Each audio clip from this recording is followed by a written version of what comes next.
Welcome back to Outside Views, and bro, we need to talk. And today we're peeling back the layers on one of the most tumultuous, divisive, and frankly baffling periods in recent political history: how Brexit got done. Now, for many of you watching, especially those in their late teens or early 20s, Brexit might feel like ancient history, a topic for textbooks rather than raw lived experience. But trust me, for those of us who remember it, it's still incredibly raw. The global financial crisis of 2008, which created so much of the us and them mentality that fueled Brexit, happened when some of today's young adults were barely toddlers. The massive expansion of the EU eastward in 2004, a huge factor in the immigration debate, was before many were even born. It's striking how quickly these seismic events, still so fresh in mind, become abstract historical themes. But it's crucial we don't let the real story, the messy human story, get lost in academic abstraction. Because how Brexit got done isn't just a timeline of legislation. It's a saga of political maneuvering, personality clashes, and a profound misreading of national sentiment that has reshaped an entire continent.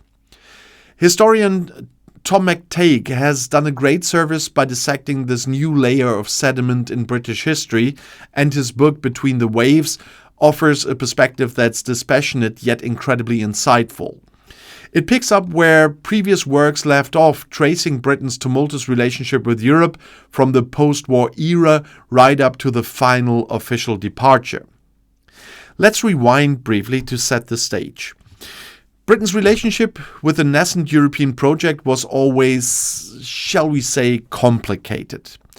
They were initially wary of joining the European Economic Community. Applications were vetoed by General de Gaulle in the 60s anyway. And eventually, the UK joined under Edward Heath in 1973, that was even before I was born, with a confirmatory referendum in 1975 that saw a yes vote. Well, then I was alive. Then came the shaping of the Single European Act in 1986, the shadowing of the Deutschmark, and crucially, the European issue contributing to the downfall of Margaret Thatcher, one of Britain's most formidable post-war prime ministers. And the Maastricht Treaty further exposed the deep festering divisions within the Conservative Party, divisions that would ultimately lead to Brexit. McTague's work extends this story, taking us through Tony Blair's era of continued European integration, the contentious debate over Euro membership, and then the absolutely pivotal moment of unanticipated escalation in immigration following the EU's eastward expansion. And this period, more than almost any other, turbocharged the Eurosceptic sentiment that had long simmered beneath the surface. We then saw David Cameron wrestling with dwindling British influence outside the Eurozone, desperately trying to settle the European question and steal thunder from UKIP with his renegotiation and referendum strategy. What followed was the build-up to that fateful day, June 23rd in 2016.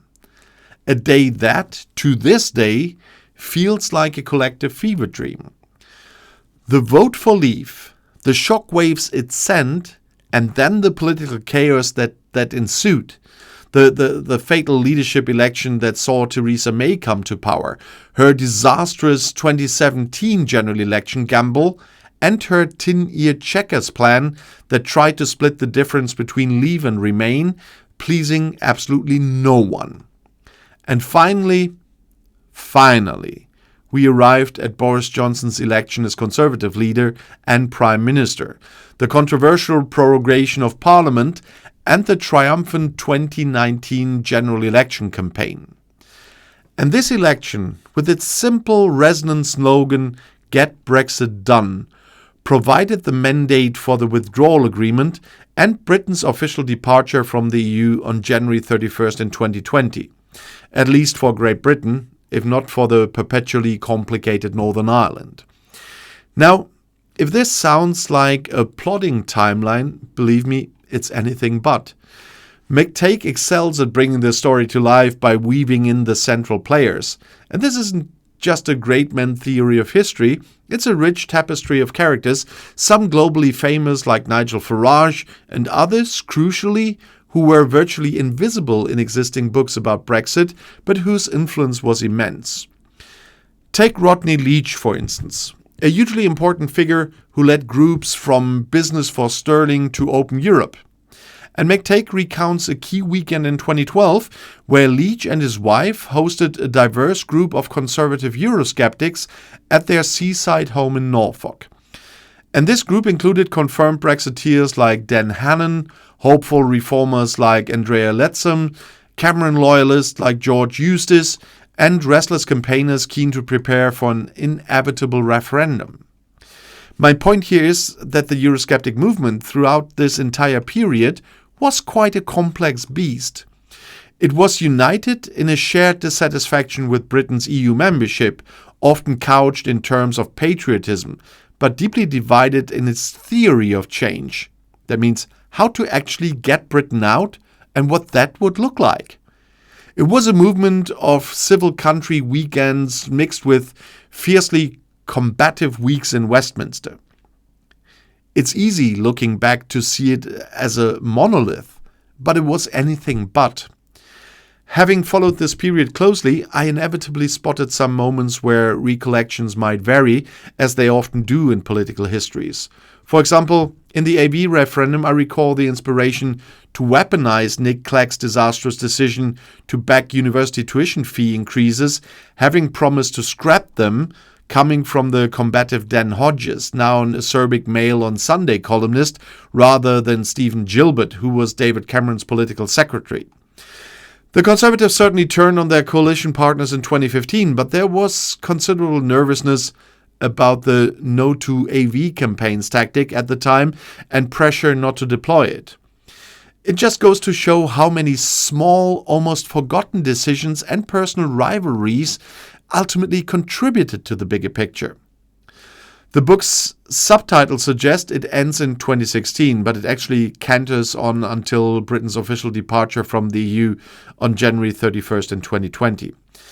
And I remember that evening clearly, at least the early part, because there was a powerful sense of elation. And yes, for some it was, but for many others it was tinged with apprehension, especially as news of COVID-19 hitting the continent started to emerge. 2 Chinese tourists in Rome had tested positive for the virus. Britain had left the EU, but global threats, as we all soon discovered, knew no borders. And this brings us to where we are now in 2025 and to the future that is still very much unwritten. I suspect future editions of this book, and indeed any history of this period, will require significant updates beyond 2020.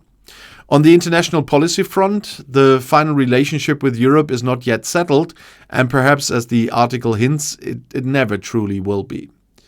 We see the current Labour government, for example, quietly inching the UK back into regulatory alignment with a distant dream of rejoining the single market, or at the very least achieving something very close to it.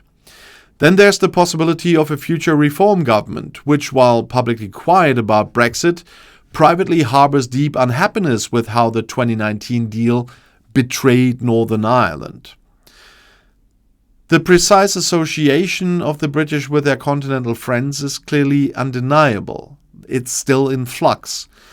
And on the domestic political front, there's at least one more act involving the main characters in this story. As McTague clearly sets out, the story about Brexit is as much about the centre-right of British politics as it is about Britain's relationship with the EU. The departure of Nigel Farage from the Conservative Party after Margaret Thatcher's ejection from Downing Street is a well-chronicled origin story for many.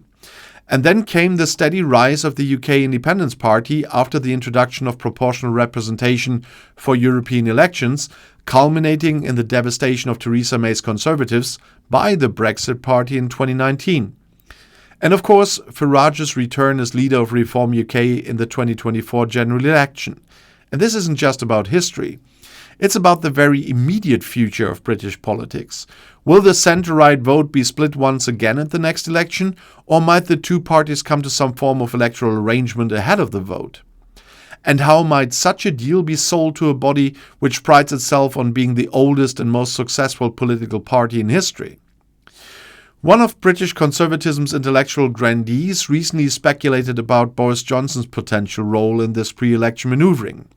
He doubted Johnson would return to lead the Conservatives, but suspected he would play a decisive role. In his theory, Boris Johnson can explain to the Conservative Party how Farage's generosity is in not standing against sitting Tory MPs in 2019 was crucial to the historic 80-seat majority victory and getting Brexit done.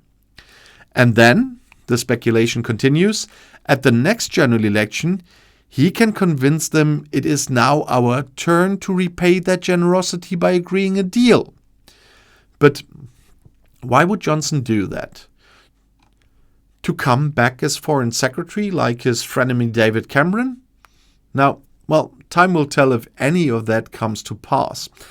After the Reform UK conference in September, senior figures ruled out a deal, and there's nothing to suggest Johnson seeks a return to the fray. Perhaps these matters will come to a head in time for the paperback edition of McTague's book with an updated final chapter or something.